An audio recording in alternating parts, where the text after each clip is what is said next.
สวัสดีตอนเช้าเนาะมื้อนี้ทุกคนเฮาอยู่ที่สารวันเนาะเฮาก็มาแวะถ่ายรูปเนาะทุกคนหลังจากนั้นเฮาก็เดินทางต่อเนาะมื้อนี้เนาะสิมีมาเล่าให้ฟังเนาะหลังจากที่ต่อ EP เก่าเนาะทุกคนเนาะที่ว่าเฮาจะไปนอนทุ่งนาป่าแปลก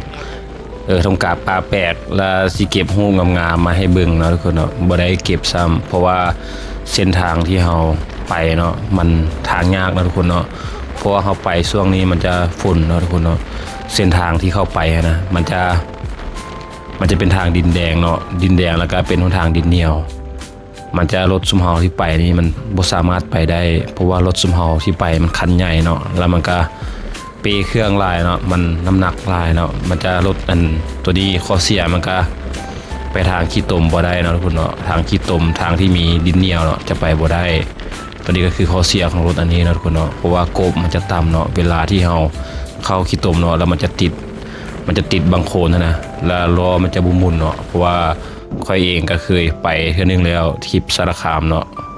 ผู้เดียนเมืองเนาะสุดท้ายบ่ได้ขึ้นซ้ำเฮาก็บ่ต่อเนาะหลังจากที่เฮา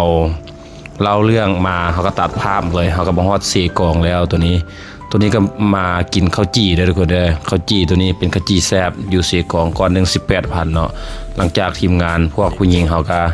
เจ้าก็พากันกินตำตัวนี้ก็ตัดภาพไปทุกคนเนาะเขาก็สิไปปากซ่องบัดนี้นะแผนเฮาว่าจะไปนอนตาดฝานบัดนี้นะก็ขี่รถเกาะกลุ่มกันเป็นคือเก่านะคนเนาะเพราะว่าทีมงาน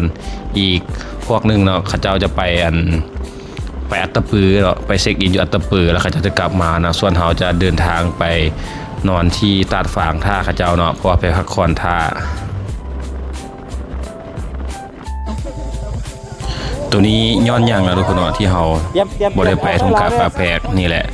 เหตุผลที่เฮาบ่ได้ไปเนาะเบิ่งสักเส้นทางเนาะอันนี้ก็เป็นหัวหน้าท้องคุกเนาะที่เพิ่นเป็นคนบุกเบิกเนาะที่พา